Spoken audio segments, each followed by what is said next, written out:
Mungkin untuk di JP juga nih Pak, lagi rame yang surat itu edaran yang kalau pembangunan jejaring informasi itu kan melalui Bintara Pembina Desa atau Bayangkara Pembina Keamanan. Sementara kan di beberapa daerah itu ada KPP gitu. Emang sekurang itu KPP gitu sampai harus melibatkan Bintara untuk melakukan pembangunan jejaring informasi secara langsung. Itu aja Pak. Terima kasih. Nanti yang kedua biar Pak Bimo Dirjen Pajak yang jelaskan. Mungkin Pak Bimo waktu ke lokasi pakai baju tentara dia. Yang Komcat. Oh, Komcat loh. Jadi gini, kenapa saya belusukan ke perusahaan baja. Oh, si Dirjen Pajak udah ngerjain banyak. Ini juga masukan dari mereka. Ada beberapa perusahaan yang melakukan katanya praktek nggak sesuai dengan aturan yang ada. Jadi dia semuanya sebagian besar perdagangannya cash base. Jadi bayar pajaknya lebih rendah, PPN-nya lebih rendah karena yang laporan lebih kecil dibanding yang sesungguhnya. Dan itu kita sudah investigasi ke Pulau Gadung, itu salah satu, nanti akan ada beberapa lagi kita lihat. Saya nunggu mereka insaf apa enggak, ada 40 perusahaan seperti itu yang kita tahu. Dan yang di Pulau Gadung sudah kelihatan tuh potensi pajaknya berapa. Itu ranging tergantung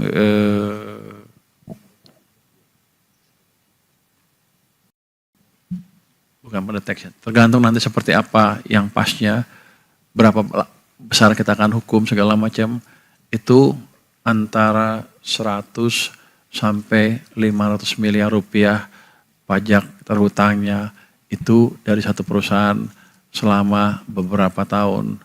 Kan lumayan. Kalau ada banyak perusahaan kayak gitu kan saya bisa, kalau nggak dibayar dengan betul rugi banyak. Dan bukan itu aja, dia menciptakan kompetisi tidak fair untuk perusahaan-perusahaan domestik yang bayarnya lebih jujur.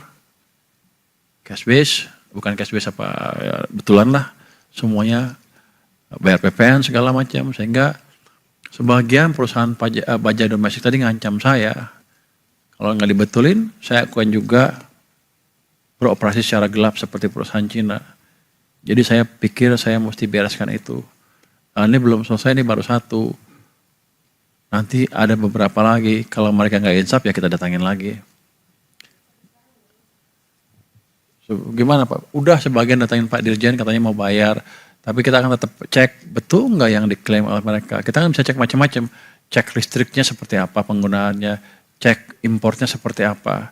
Jadi kalau nggak ini ketahuan.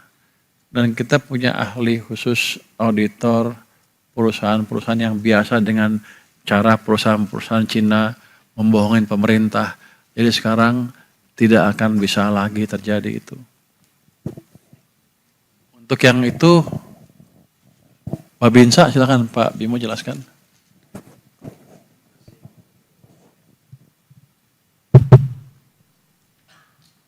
Jadi sekali lagi ini merupakan SE yang ditujukan untuk internal Direktorat Jenderal Pajak. Jadi nggak perlu dipolemikan dan nggak perlu digoreng-goreng bahwa nanti petugas pajak akan melibatkan Babinsa dan segala macam. Itu koordinasi informasi saja. Jadi di dalam kami menggali informasi, kami bekerja sama dengan multi stakeholders. Salah satunya memang Bintara Pembina Desa dan juga Bayangkara Pembina Keamanan dan Ketertiban Masyarakat. Jadi perangkat desa dan segala macam itu berkoordinasi dengan kita, bukan mereka kemudian dinarasikan merupakan pelaksana pemeriksaan maupun pemungutan pajak, sama sekali tidak. Jadi kehadiran di sana itu mendukung koordinasi bersama. Itu pun bukan senjata yang utama. Senjata yang utama udah lebih canggih, jadi kita pakai CRM mesin kita, kemudian kita pakai observasi dari geotagging kita pakai Cortex kita. Apabila memang diperlukan klarifikasi, tentu di kewilayahan ada para pembina kewilayahan, kita kulonwun, kita minta informasi, kita bekerja sama penyediaan informasi. Jadi nggak perlu dibesar-besarkan di media, dan aturan ini sudah ada sejak tahun 2020 sebagai informasi. Jadi hanya penyempurnaan yang dilakukan pada tahun 2026. Izin, jadi seperti itu Pak Menteri. Oke, makasih Pak Dirjen. Terima kasih Pak atas kesempatannya. Saya Wildan dari DDTC News Pak. Mungkin sedikit terkait RUU PFI tadi, itu ada salah satu poin yang disampaikan oleh Pak Hekal di podium rapat paripurna, itu adalah ada ketentuan khusus, perpajakan khusus mengenai warisan Pak di Undang-Undang PFI yang sudah diketok palu ini. Nah itu perlakuan yang pajak warisan itu seperti apa ya Pak bentuknya Pak? Apalagi kan mungkin warisan di Indonesia ini kan sudah memang bukan objek pajak gitu Pak. Tidak berlakukan pajak warisan. Nggak ada pajak warisan, itu hanya penegasan yang taruh di situ tuh. Jadi nggak ada aturan lebih detail mengenai itu Pak, hanya menegaskan yang udah ada di Undang-Undang PPH-nya gitu Pak. Seperti itu ya. Lalu yang kedua sedikit Pak terkait perlakuan pajak atas zakat gitu Pak. Jadi beberapa Atas apa? perlakuan pajak atas zakat Pak. Jadi beberapa pekan ini ada zakat Pak. Ya, ada usulan dari MUI dan juga Basnas untuk memperlakukan pembayaran zakat itu sebagai kredit pajak Pak. Karena kan mungkin kalau sekarang kan WP bayar zakat itu kan diperlakukannya sebagai pengurang penghasilan Pak, bukan kredit pajak. Nah itu apakah Kemenki sudah menerima usulan ini ataupun sudah sempat berkoordinasi dengan MUI dan Basnas terkait ini Pak? Saya sudah dengar masukan itu, tapi saya nggak tahu suratnya udah sampai belum Pak Bimo. Izin Pak, dari sebenarnya MUI itu akhir tahun lalu ada kayak kajian begitu Pak. Tapi ya kajiannya kan sudah kita diskusikan juga bahwa aturan sekarang itu kita harus berlaku adil untuk semua umat beragama Bapak izin. Jadi memang bukan sebagai kredit pajak tetapi sebagai pengurang penghasilan kena pajak. Itu juga harus disampaikan kepada BAS, lembaga amil zakat yang memang resmi ditunjuk pemerintah. Jadi tapi kita izin Bapak kalau memang ini ya kita terbuka untuk diskusi Pak. Oke. Mungkin terakhir Pak sedikit Pak mengenai struktur penerimaan beberapa waktu terakhir ini kan mungkin sejak adanya deposit pajak ini kan memang penerimaan pajak itu kan dipengaruhi oleh deposit yang udah disetor oleh WP gitu Pak. Nah itu bisa di breakdown nggak sih Pak di antara penerimaan sampai semester 1 ini yang merupakan deposit pajak itu porsinya berapa persen atau minimal nominalnya berapa triliun dari total penerimaan pajak yang udah diterima gitu Pak. Terima kasih Pak. Pak Dirjen.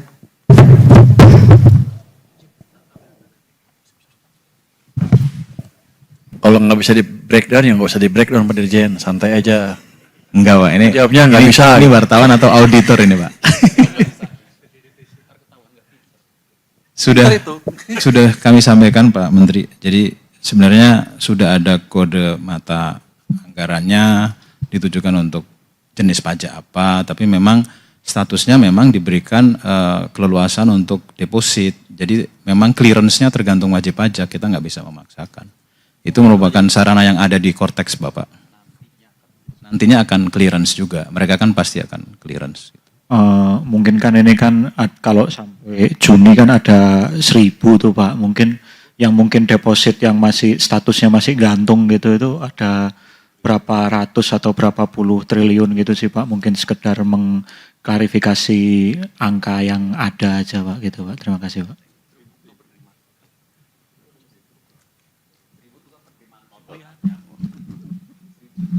Ya, silakan Pak Dirjen. Oh. Ada 116. Ya.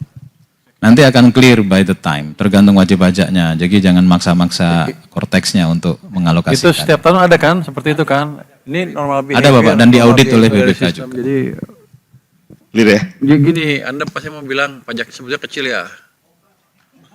Oh, jadi mau nuduh apa? Ya enggak, artinya clear dari situ. Ini normal behavior, tapi pajak pendapatan seperti itu memang ada perbaikan di collection, tax collectionnya dari mereka, karena mereka bekerja lebih keras dibanding sebelumnya, dibanding tahun lalu lah misalnya. Kan tahun lalu negatif, sekarang udah positif 24% tadi ya, sampai dengan Juli berapa? 17 Juli hampir 24%. Itu pertumbuhan yang signifikan sekali. Baik, terima kasih Pak Menteri. Sebelah sini 2 ya. Oh iya, si Miss dari tadi. Miss Pak. Miss Pak, nama saya Miss Francisca, Pak. Saya Miss Francisca dari Bloomberg Technos, Pak. Saya berharap Bapak bisa ngejelasin ini ya, Pak. Ini Nggak bisa. Nanti Pak Suhadi yang jelasin atau Pak ini aja Pak Yuda. Pak, jadi sebelumnya itu omongan ini datang dari Pak Misbakun. Pak Misbakun itu bilang soal PFII, dia bilang kan pajak 0% itu selama 50 tahun, Pak. Nah terus kalau kita lihat dari RUU-nya, saya karena belum lihat UU-nya, itu kan juga bisa perusahaan nasional dan perusahaan asing yang invest di situ. Cuman saya mau tahu dari Bapak, sebenarnya siapa aja sih yang bisa invest di situ gitu? Kalau misalkan perusahaan maksudnya dalam negeri, berarti kan kayaknya cuma orang super kaya ya Pak yang bisa invest di situ kalau targetnya tinggi banget. Berarti juga kemungkinan kalau 0% pajaknya ada potensial loss berarti. Kenapa potensial loss? Kalau dia pindah dari sini ke sana, dari dalam negeri situ, iya. Tapi kan itu kayaknya nggak segampang itu. Yang kita harapkan adalah uang-uang dari luar masuk ke situ. Jadi sekarang saya nggak punya uang itu kan di sana, ya 0. Begitu masuk, 0 juga, nggak ada potensial loss. Yang ada potensial gain bukan dari tax-nya, tapi dari uang-uang itu bisa dipakai untuk membiayai pembangunan di sini, bisa juga beli bond saya, sehingga ketika saya terbitkan misalnya global bond dolarnya, ada yang beli, sehingga saya juga nggak tertekan di pasar global untuk permintaan dolar kita. Jadi itu nantinya akan membantu menstabilkan nilai tukar kita juga. Jadi bukan potensi loss, yang ada potensi gain. Kalau Anda income to tax income yang itu, ya 0. Tapi berarti perusahaan Indonesia ada S dan K-nya gitu Pak kalau mau invest di situ? Investor maksudnya apa? Penyelenggara atau apa? Investor dari dalam negeri maksudnya Pak?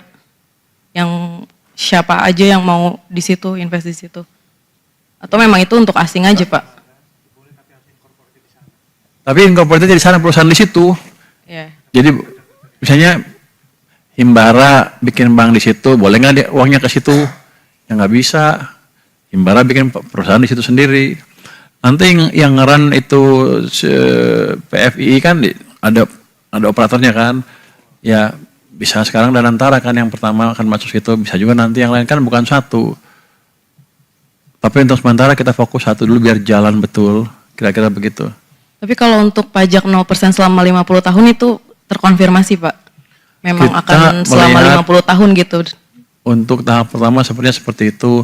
Kita membandingkan dengan praktek bisnis di tempat lain yang sejenis. Kita harus lebih menarik sedikit. Kenapa? Kita kan kita masuknya terakhir. Ini kan kita bersaing dengan Singapura, Hong Kong, Dubai dan lain-lain. Kalau nggak lebih menarik nggak akan masuk. Kalau nggak masuk, capek-capek saya rapat dengan DPR. Jadi ada satu pemanis yang seperti menarik, tapi sebenarnya sama aja sih. Ya mesti ada begitunya kan, dagang namanya juga dagang. Tapi saya pikir nih dengan proposal seperti itu pasti akan lebih menarik dibandingkan dengan Dubai, Hong Kong, Singapura. Ya. Saya pikir tadinya ketika perang usai, PFI menjadi susah.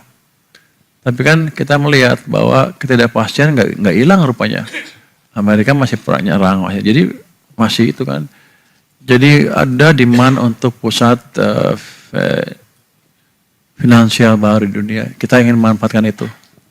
Pak, satu lagi Pak soal TKD Pak, kayaknya kemarin pas SUA di Komisi 11 itu bilang memang TKD akan ditambah, tapi diseleksi ketat untuk daerah yang mendapatkannya. Sebenarnya juga saya udah pernah nanya ke Bapak beberapa sebulan lalu kali bakal ditambah, mungkin ditambahnya udah ada Pak berapa TKD itu, soalnya kayaknya juga daerah juga masih teriak-teriak ya Pak, soal nggak punya duit gitu.